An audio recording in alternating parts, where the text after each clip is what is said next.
श्री नारायण मित्रों, आज हम हवन के संदर्भ में चर्चा करें कि हवन जब आप करते हैं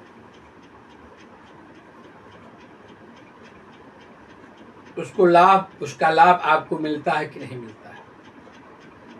आप सही ढंग से अगर हवन नहीं करेंगे तो आपके लाभ में कमी हो जाएगी, आप लाभ प्राप्त नहीं कर सकते। पहले हवन की सामग्री कैसे तैयार करनी, इसके संदर्भ में चर्चा हो जाए तो उसके बाद काज करते हैं। शास्त्र का आदेश है तिलार्धे तंडुलम, तिल का आधा चावल, चावल का आधा जौ, जौ का आधा गुड़, गुड़ का आधा घी, उसमें आप मिला दीजिए। लाल चंदन हो, कमलगट्टा हो, भोजपत्र हो, बेलगिरी हो, अगर हो, तगर हो, जटामासी हो, छैल छबीला हो, इस सामग्री को इकट्ठा कर लेनी चाहिए। और अग्निकुंडो जो है उसमें हल्दी से या आटे से सब्जीवा बनाना चाहिए। और सब्जीवा अगर नहीं बना पाते हैं तो त्रिकोण बना देना चाहिए। त्रिकोण बनाकर उसमें रंग लिखना चाहिए। रंग क्या है? अग्नि का बीज मंत्र है। उसमें अग्नि का आवाहन करना चाहिए। अगर आप नहीं जानते अग्नि का आवाहन करना तो ओम अग्नये नमः कहेंगे, तभी काम आपका चल जाएगा। पहले चावल छोड़ करके पहले अग्नि जलानी उसमें है, प्रज्वलित करिए। पहले आप संविधान नहीं डालेंगे, लकड़ी आप नहीं डालेंगे, पहले आप अग्नि जलाएंगे। अग्नि जलाने के बाद तब आप लकड़ी डालेंगे उसमें। इसके बाद आप आहुति उसमें देंगे, घी की आहुति देंगे। ब्राह्मण देवता के द्वारा अगर आप कराते हैं तो बताने की जरूरत नहीं। अगर स्वयं आप करते हैं, कुछ लोग खुद करते हैं, तो जैसे आप करते हैं करिए, ये विधान होता है। दूसरी बात, कमी कहाँ से होती है? जजमान में भी कमी होती है, ब्राह्मण में भी कमी होती है। ब्राह्मण आपका मार्गदर्शन नहीं करते, मार्गदर्शन अगर करते भी हैं तो आप उसको स्वीकार नहीं करते हैं। आपको कोई फायदा मिलने वाला नहीं इससे। आप देखते हैं जितने भी कि हवन अगर की जाती है तो लोग क्या करते हैं, हवन सामग्री को लोग ले लेते हैं, अपने हाथ में ले लेते हैं। दो पात्र में, एक में हवन सामग्री लेते, एक पात्र और रखते हैं, उसमें लोग देख करके आहुति देते हैं।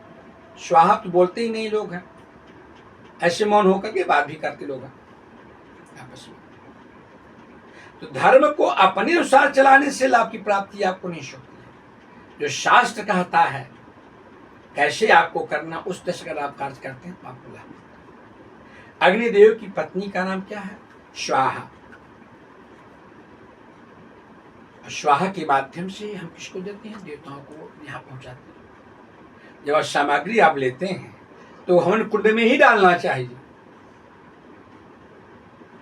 ऐसा नहीं कि किसी पात्र में लिए हैं, दूसरे पात्र में डाले हैं, फिर उसमें डाल रहे हैं। ये तो महादोष हो रहा है। आप इसको फल की प्राप्ति नहीं होने वाली। हमेशा आहुति देते समय मृगी मुद्रा में, ये मध्यमा और अनामिका अंगुश के सहारे आप उठाइए। कम से कम एक आंवले के बराबर उठाइए आप, एक आंवले जितना उसमें सामग्री करनी चाहिए।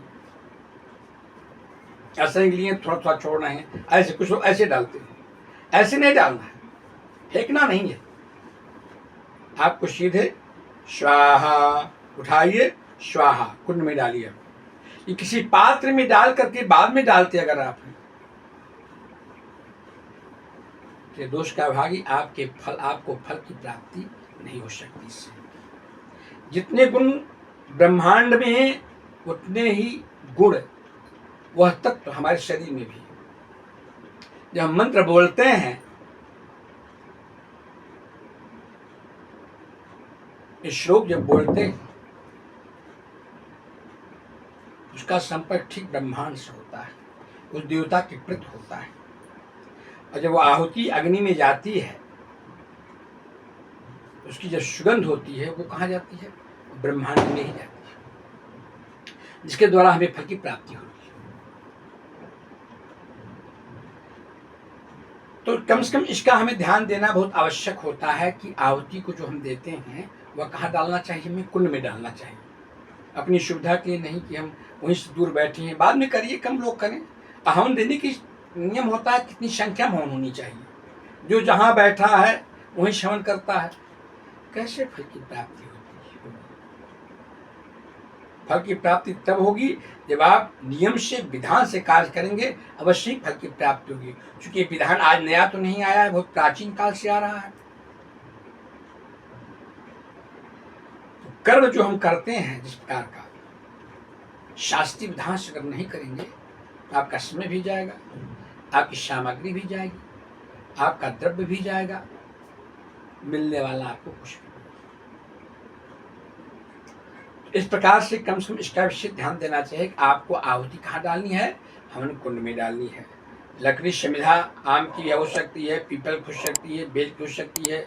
दुर्गा जी के हवन में खीर से भी हवन की जाती है, अनार के दाने से भी हवन की जाती है। नाना प्रकार की विधियां हैं करने की, बहुत सूक्ष्म बता रहा हूँ आपको। इस प्रकार से अगर आप करते हैं आपको लाभ की प्राप्ति। बहुत बहुत धन्यवाद। जय माँ दुर्गा।